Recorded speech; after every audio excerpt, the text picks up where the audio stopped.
mensahe ng Diyos. Praise the Lord. Praise the Lord.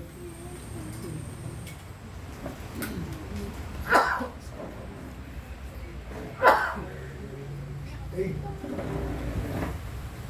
So, pwede ho bang i-welcome natin? May I request sa to please rise up. Tayo po'y tumayo. Tayo po'y tumayo at ating pong batiin ang bawat isa. Sabihin mo, salamat, narito ka, kapatid. Salamat, narito kayo. Salamat, narito ka, kapatid. Sige, umalis po kayo dyan sa inyong comfort zone. Hallelujah. Praise God, praise God. Praise the name of the Lord. Yan. Salamat. Hallelujah. Purihin ang Diyos. Glory to the living God. Amen. Yan. Tapos ngitian mo naman yung katabi mo. Yan. Ngitian mo. Sabihin mo, tayo ay anak ng Diyos. Amen. Okay, purihin ang Diyos. Sa umagang ito, let us come before the Lord in prayer.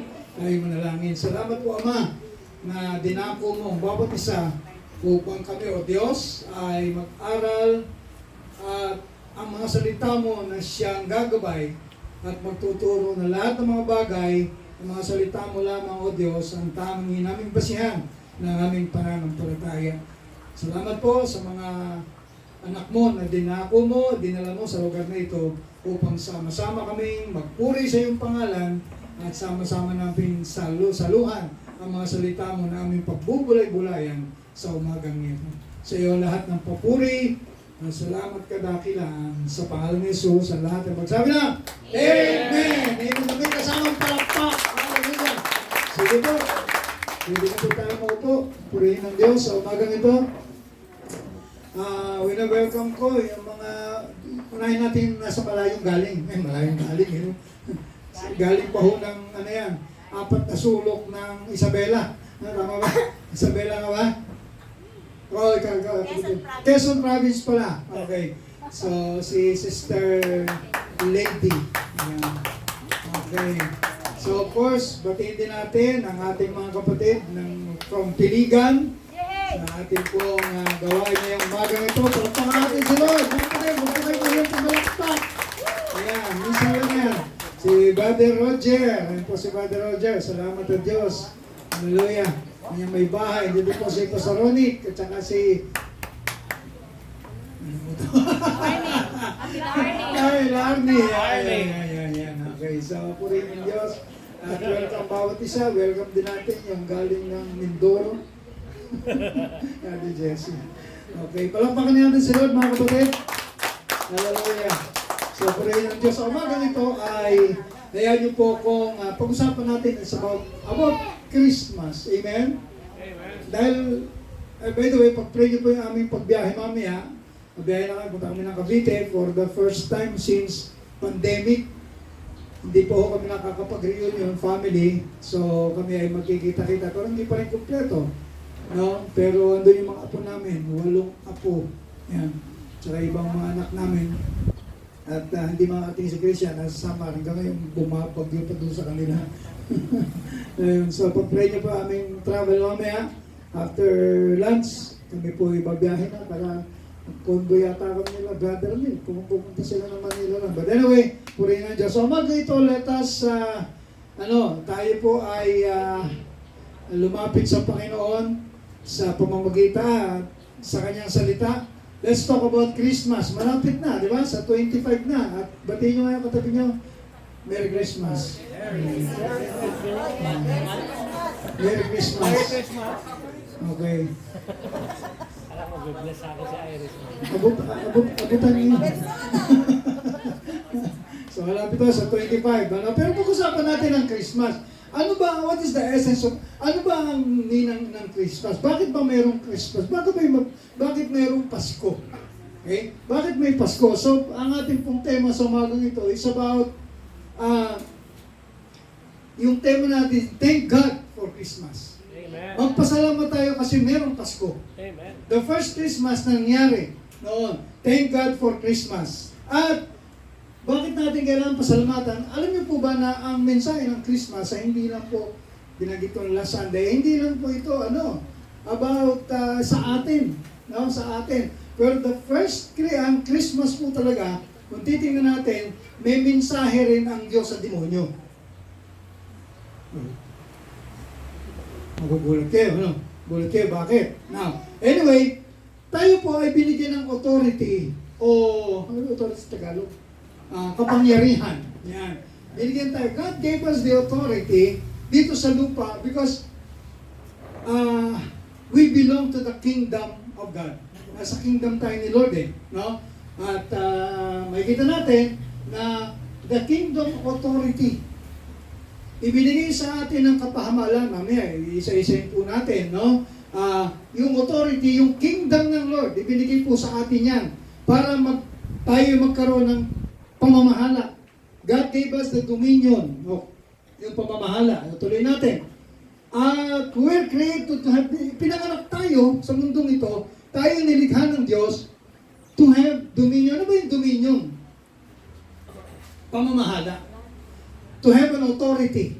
No? Ibinigay sa atin ang kapangyarihan ng Diyos. So, isa-isay natin. Number one, para ganito yan. Okay. Kaya lang may problema. The poison tree. Alam niyo yung poison tree? Ito yung nung time na nilikha ng Diyos sa lahat ng bagay. Alam niyo ba na nilikha ng Diyos sa lahat ng bagay, i-provide niya muna ang ating pangailangan, ang pangailangan ng tao. Hindi niya muna inuna ang tao. Matalino ang Diyos Amen. Napakatalino ng Diyos. No? Inuna niya muna yung pangangailangan. No? And then, yung ika-anim, He created man. At yung pang-pito, sabi doon, God rested. Hindi naman siya napagod No? Yun yung tinatawag na Sabat. So, kaya lang, meron nga the poison tree. Ito yung sabi ng Panginoon, sabi ng Diyos, okay, lahat ng narito, binigay ko sa inyo, lahat, mga halaman, hayop, everything na nandito. Pero may dalawang halaman o dalawang puno na yung isa pwede nyong kainin, yung bunga. Hindi po, mansanas. Baka saresa, hindi natin, paliit naman. No, hindi natin alam. So, yung isa, sabi niya, huwag nyo kakainin, yung kaalaman sa mas mabuti. No? Pero binigay nga sa atin, kaya yung tawagin ay poison tree. Na poison sila, na-deceive sila. Okay? So ngayon, man lost his dominion. Nawala po yung pamamahala ng Diyos, ng tao sa mundo. Ibinigay sa atin ang kapamahalaan, but because, dahil sa nangyari, na nawala sa atin yung dominion, okay? Si Adan at si Eva, sila po ay inilabas sa paraiso. Okay? Pero nung time na yon, nung sila'y nasa paraiso, nag-i-enjoy na sila. In fact, may pangako ang Diyos no? Na kayo, replenish the earth, padamihin nyo, dumami kayo, no? Ang sabi doon, padamihin, no? But the problem is, yung serpente na pinoses ng demonyo. Okay? So anyway, patuloy ko po, no? Sabi sa Genesis 1:26, sabi dyan, basahin natin, na, and God said, sino nagsabi? God. So walang iba. Alam nyo ba mga kapatid, ulitin ko lang sa inyo na once na sinabi ng Diyos, hindi na pwedeng baliin. God, ang Diyos ay naka-stuck sa kanya sinasabi. Kung ano yung sinabi niya, yun na yun. So therefore, sabi sa Genesis 1:26, and God said, sinabi ng Diyos, let us make man in our image. Lalangin natin ang tao ayon sa ating wangis. Tingnan ko tabi niyo, kawangis ba ng Diyos yan? Oo, di ba? May mga asawa niya, kawangis ng Diyos yan. So, and let them have dominion. Take note, mga kapatid. Dominion, no? Dominion, pamamahala. And let them have dominion over the fish of the sea. Lahat, mga isda, mga nasa dagat, and over the fowl of the air, and over the cattle. Lahat. Mga hayop, everything. Mga nasa yung papawid. And over the earth, and over every creeping thing that creepeth upon the earth. At ang sabi doon, lahat ng mga gumagapang, pamamahalaan niya yan. Ibinigay ng Diyos ang pamamahala sa tao. Sa atin po, kasama po tayo doon, mamaya makikita natin. So therefore, verse 27, so God created man in His own image. in the image of God. Kaya lahat po ng tao, lahat po, meron tinatawag na God's consciousness, amen? Kahit na anong sama ng tao, kahit na anong sama ng ugali ng tao, kahit na anong klase na tayo, yung mga nakulong pa, meron po silang tinatawag, meron din po silang God's image. No? Sinabi po, meron makikita kami kabaitan pa rin sa puso nila. May kabaitan pa rin. So therefore, sabi diyan, so God created man in his own image. Tuloy natin, sabi sa wikang Pilipino. Pagkatapos, sinabi ng Diyos, ngayon, right at the very moment, likay natin ang tao ayon sa ating larawan. Ayon sa ating wangis, sila ang mamamahala sa mga isda, sa mga ibon, sa ipapawid, at sa lahat ng hayop, maging maamo o mailap. Okay? Sabi niyan, maging maamo o mailap, malaki o maliit. Nilalangan ng Diyos ang tao ayon sa kanyang larawan, sila'y kanyang nilalang na isang lalaki at isang babae. Ilan ang nilakhan ng Diyos? Lalaki at babae. Walang nasa pagitan. Okay, so makikita natin, ganito po ang nangyari. Nilalang ng Diyos ang tao ayon sa kanyang wangis at pinagkatiwala niya ang lahat ng bagay sa tao. At yun po, nasa Bible yan. Tingnan natin, dito sa aklat ng Awit 115, verse 16. Heaven belongs to the Lord alone, but He gave the earth to us humans. You see, ipinagkatiwala po sa atin ang mundo. Hindi po ba kayo? May tao po ba rito? Ipinagkatiwala sa atin yung ating pamamahala sa mundo. Kaya nga po, tayo rin, minsan ang tao ang sumisira sa kapaligiran. Amen mga kapatid? Ibinigay sa atin ang kapamahalaan, pero yet, ang tao pa rin ang sumisira. No? Kaya bakit nagkakaroon ng baha? Ba't nagkakaroon? Kasi nga, ang tao, hindi nila alam. Binigay sa atin ang kapahamalan, ang dominion. Sabi niya, ang langit ay sa Diyos lang. Pero ang lupa, ang earth, He gave the earth to us, human, sa mga tao. No?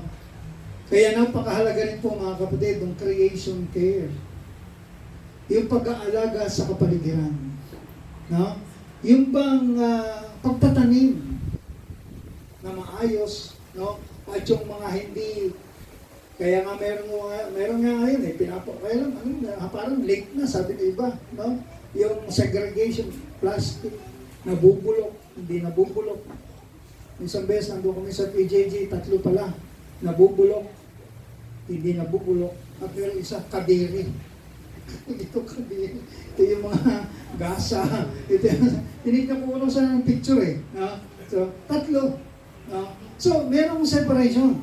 No? Pero tayo, kapag nagtapon, may basurahan tayo, plastic man yan, kahon man yan, o bote man yan, sama-sama yan. No? So kasi nga, pero binaligi sa atin ang kapangyarihan o yung dominion. Sabi sa wikang Tagalog, no? Sabi diyan, si Yahweh ang may-ari ng buong sangkalangitan. Samantalang ang daigdig sa tao niya ibinigay. You see? Alam niyo mga, kaya the kingdom of God here on earth, no, dito, ipinamahala po sa atin, sa inyo, at sa akin. Amen mga kapatid? Sabi ko sa kapatid mo, pinamahala pala sa iyo. Mahalin mo mundo. Hindi ba? Hindi tayo tapon sa basura. Tapon sa basura. Tinatapon. Kagabi na nanonood ako no? Yung kaya pala, huwag daw, 5 klase ng pagkain. Nag-announce siya, no? Hindi pwedeng kainin. No? Yung tahong, masarap pa naman ng tahong, kapag red tide. Talaga nakakalason. No? Marami. Kasi bakit? Anong dahilan? Talaba. Sarap pa naman ng talaba. Paborito. Dito, paborito yung talaba. Sino gusto ng talaba? No? Yung galang sarap. Masarap ang talaba. No? Pero pagka-red tide, hindi pwede. Papatakan mo ng kalamansi. Merong maalat, yung maanghang. Masarap. Tapos, paghigop mo, tapos tutulo pa rito. Pero, bakit nagkaganon? Bakit meron? Kasi nga, pinakita yung dumi ng dagat. Samantalang ipinagkatiwala sa atin ang kapaligiran natin. Kaya merong awit yung, ano yung awit ng asin? Suka niya yata ngayon, hindi na asin no? Kasi kulang na sila. No? Masdan mo ang tubig sa dagat, dati kulay asul, ngayon asul pa rin. Ha? Naging itim. Hindi po kasalanan ng Diyos. Kasalanan ng tao. Naku, minsan may mga sasakyan gaganda, no? Yung tapos ay bubuksan ng bintana. Tatapon niya. Minsan na-check po namin eh. Tatapon sa kabila yung yung pinagkainan ng mais. Magbubulok naman yun eh. Sabi nila. Kabila naman yung plastic o yung pinaglagyan ng mga chichirya. Eh, hindi naman natutunaw yun eh. Ha? Malinis naman yung kotse nila. At least. Hindi ha? Malinis yung kotse. Ang marami, kapaligiran. Kaya sabi ko, tinapon mo, babalik sa'yo. But anyway, bakit po natin pinag-uusapan to? Kasi nga, ibinigay sa atin ng Diyos ang mundo. Ang tinitirhan natin na para pangalagaan natin to take dominion. Para pamahalan natin. Amen mo ba din? Kaya iba, tapon ng plastic, tapon ng ganyan. Anyway, bibilisan ko ng konti. Dominion was given to us, yung pamamahala, binigay po sa atin, mga kapatid. Okay? Ano ba yun? Medyo, lang natin yung Greek word po yung Gregong salita ng dominion ay, sabihin natin, Sholtan. Sholtan. Okay? Na ibig sabihin, dominion, authority, and sovereignty. So yan po binigay sa ating mga tao. Special child po tayo. Sabi mo sa akin mo, special child ka. Hindi ba, binigay sa atin yung kapamalaan. Ay special child ka. Oo nga! Ano ba? Oo, kasi, bakit? Nasa atin po yung kapamalaan. No, dominion. Binigay sa atin ang authority. Nakita nyo, kapag kahit nga ahas dumarating ka pa lang, huwag mo lang maano siya, tatakbo yan No? Kahit mga matatapang, kahit leon. Nakasubukan nyo bang humanap sa leon? Ako, hindi pa rin. Pero binigyan ng Diyos sa atin ang kapamalan. Okay. Ano sabi sa...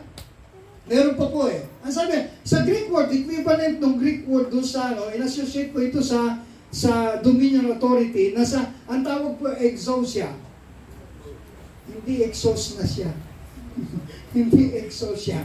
Exousia, ibig sabihin, divine and human authority. Sa Greek word po yun. Sa Greek word. Huwag natin masyadong pag-usapan yun. Now, anyway, kaya sabi, but there is a problem. May problema. Tanong nyo, ano problema?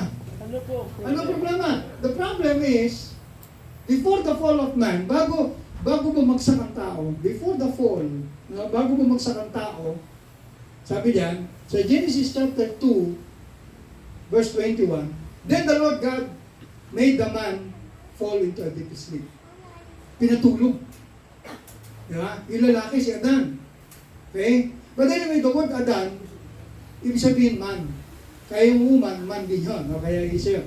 The Lord God made the man fall into a deep sleep, and while he was sleeping, pinatulog, he took out of the man's ribs and closed up the flesh. Sinarado. Pagkatapos na kunin, di ba? Yung sa tagiliran, yung babae, si Eva, sabi sa'yo, sinarado ulit ng Diyos. No? Yung tagiliran ni Adan. Okay. Verse 92, he formed a woman out of the rib and brought her to him. No? Asab, yung babaeng hinugot sa tadyang.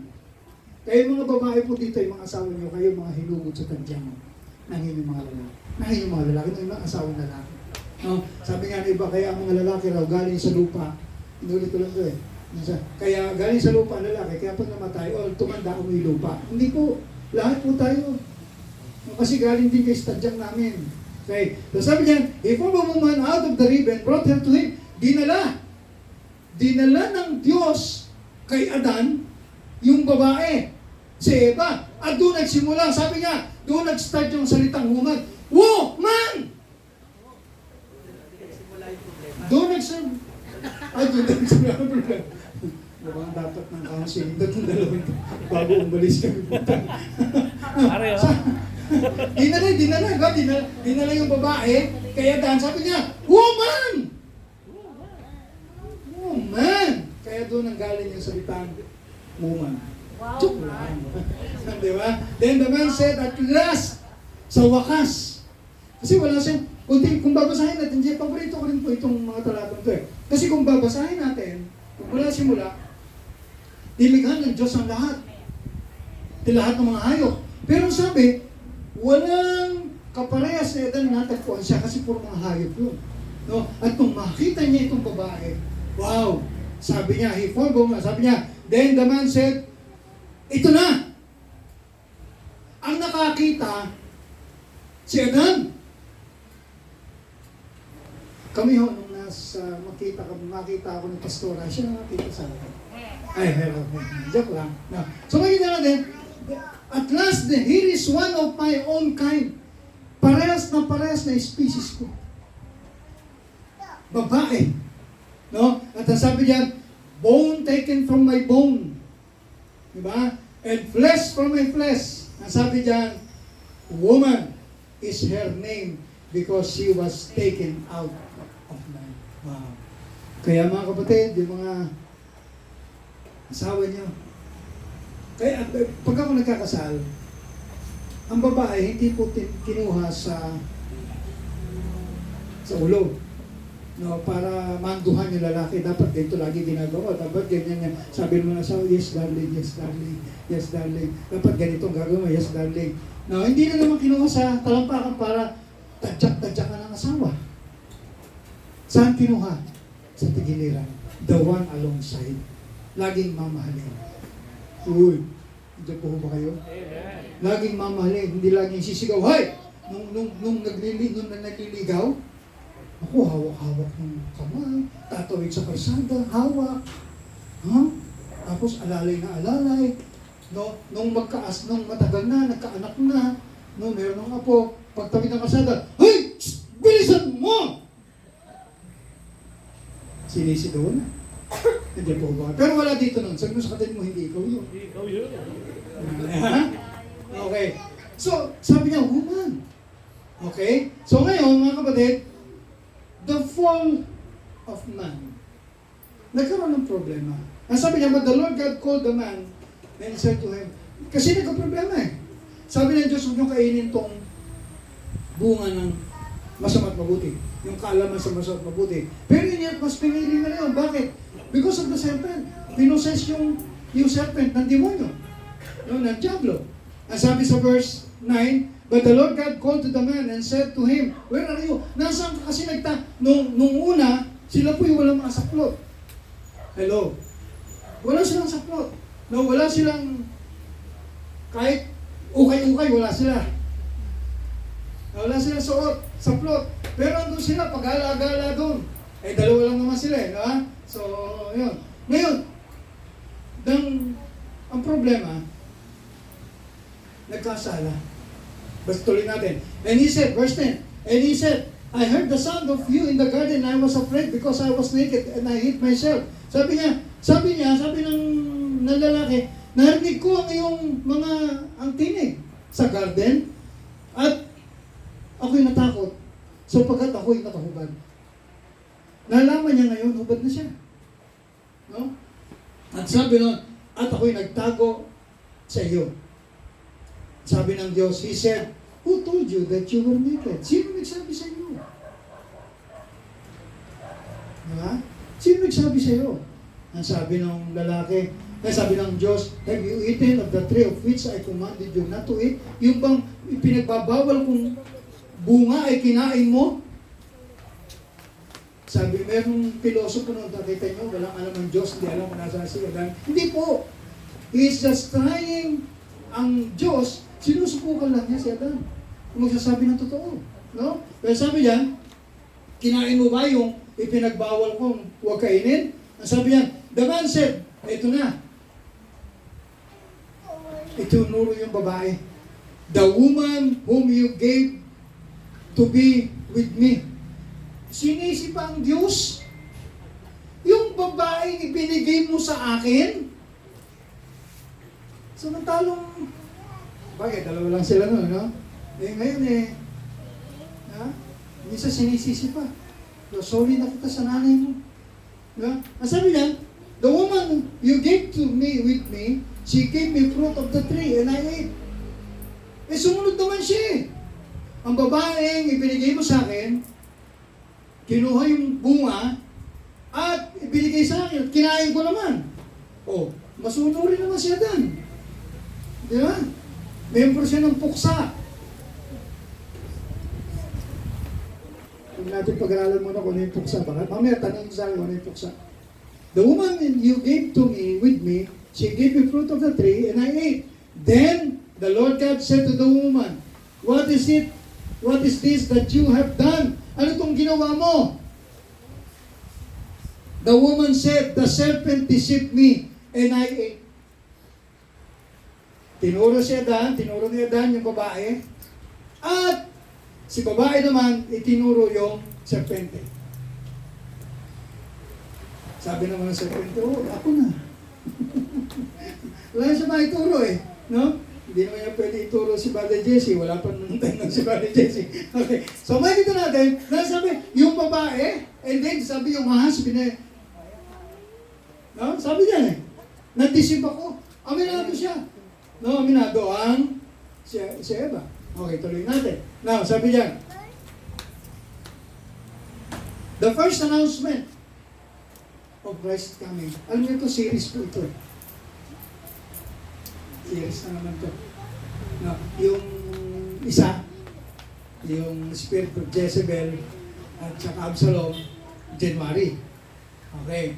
So, alam niyo po ba, kasi ganito yan tayo, may tinuro sa atin, of course yung Christmas, nagkatubang tao ang Panginoon sa Kristo para maligtas tayo, para magkaroon tayo ng tigapagligtas ng Savior na magliligtas sa atin. Amen mga kapatid. Kaya sabi, Emmanuel, God with us. Pero, the first announcement, mga kapatid, ng pagdating ng Panginoon ay makikita natin to na ang kausap, ang sinabihan niya muna, nais kong sabihin sa inyo na ang salita ng Diyos nakahawak, yun ang ano niya.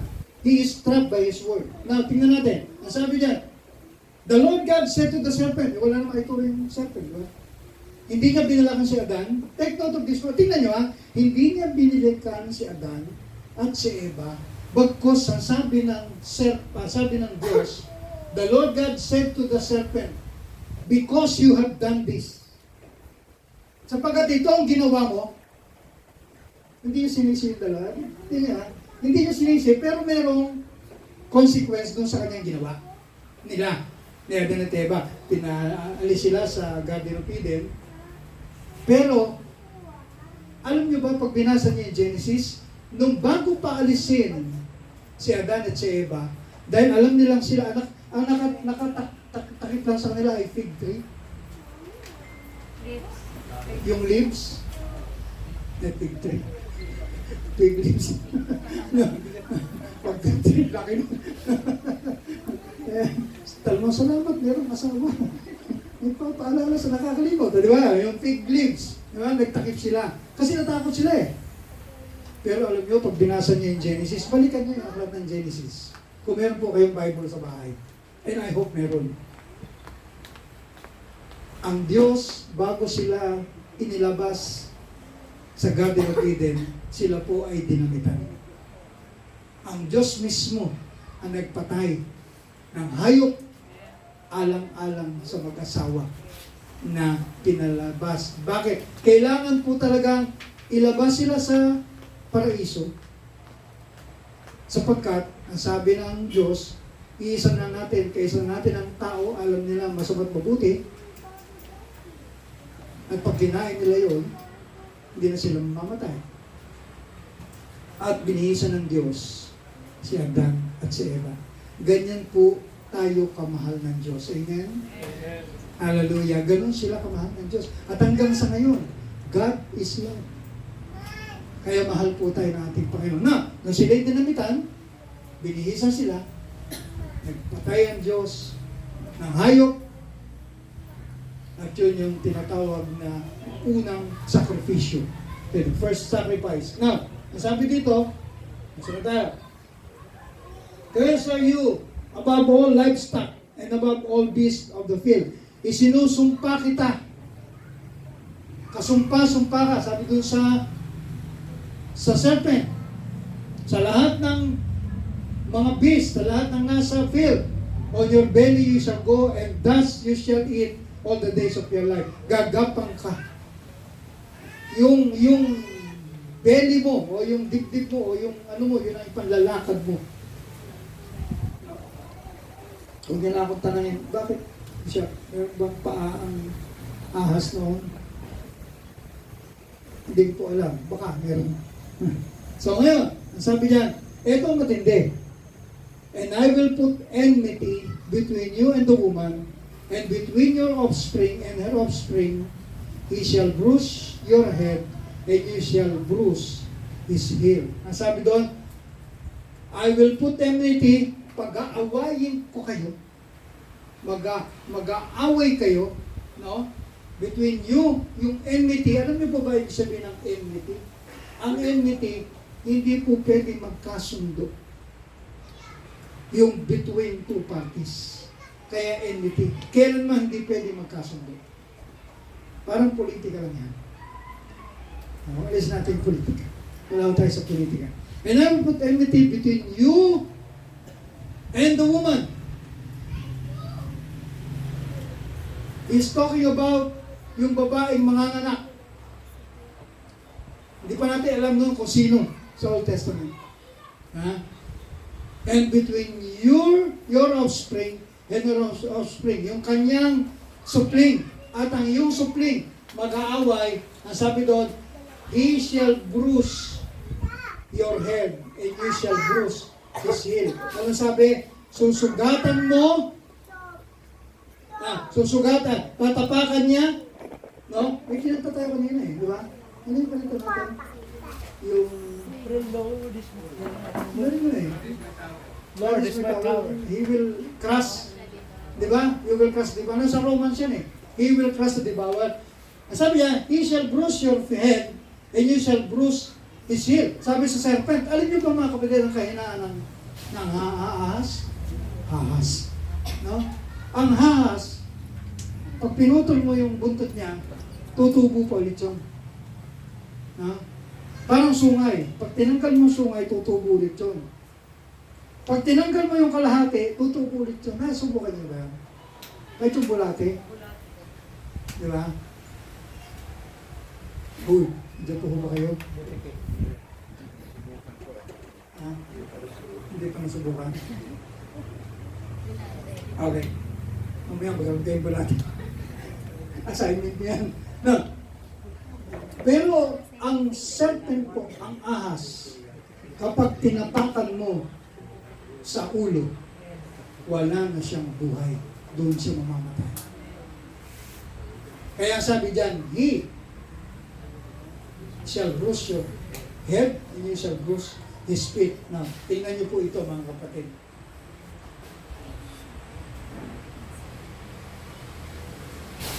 Alam niyo yan? Diyan po ba kayo? Bibigyan ko ng konting ilustrasyon para malaman po natin. Kita niyo, yung po na ituro sa atin, hello. Tayo muna. Yung tingin sa amin. Yung na ituro po sa atin, di ba? Ay yung ulo ng ahas. Ang sabi, ang babae ang nakatapak doon sa ahas. Nandun po kayo. Isa pa. Eto, alam niyo yan? Galing tayo dyan, di ba? Nandiyan po, may tapo ko ba rito? Don't be offended kasi ito yung tinuro sa atin. Kapag inumpisa ng mali ang turo. Nandiyan po ba kayo mga kapatid? Huwag po kayo mabibigla, ano? Baka mabigla kayo. Tignan nyo ha, ito yung another, yung babae, andun yung serpent. Andun din. Isa pa. Ayun. Alam din niya yan? Ayun o. Yan o. Nakadrawing. Isa pa. Mas malaki. Yan. Alam mo yan kung saan niya nakikita?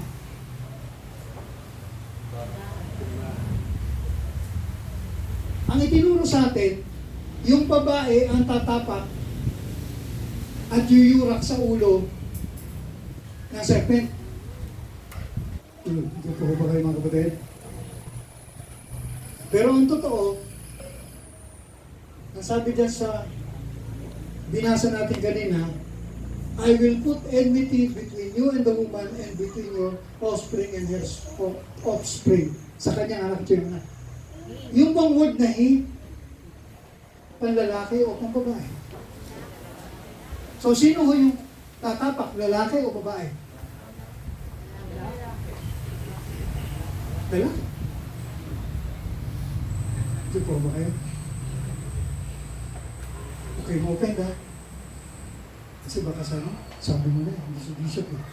Tinuturo mali. Hindi po, tama po ito eh. Mali bang baguhin natin ang Biblia? Mayroon pa kayong Biblia sa Bible? Ay, mayroon kayong Biblia sa Bible sa bahay. Pero pag sa pag sa Tagalog natin binasa, wala itong he. Nakalagay siya. Okay. He shall bruise your head and you shall bruise his heel. Ito po ang totoo. Ang lalaki, si Jesus, ang tatapak sa ulo ng serpent. Amen. He, the Lord Jesus Christ, ang tatapak doon sa ulo ng serpent. Kailan nangyari ito? Mangyayari po ito. Kailan? Hindi pa ho nangyayari yan during the Old Testament. Pero ang sabi ng Panginoon, Oy, Satan, darating ang time, ipanganganak ang isang lalaki ng isang birhen at tatawagin siyang Emmanuel at siyang dudurog sa iyong ulo. Ang sabi dyan, ito nyo, he shall proto-evangel. Na sabi yan, you shall bruise your head, he shall bruise your head, and you shall bruise his heel.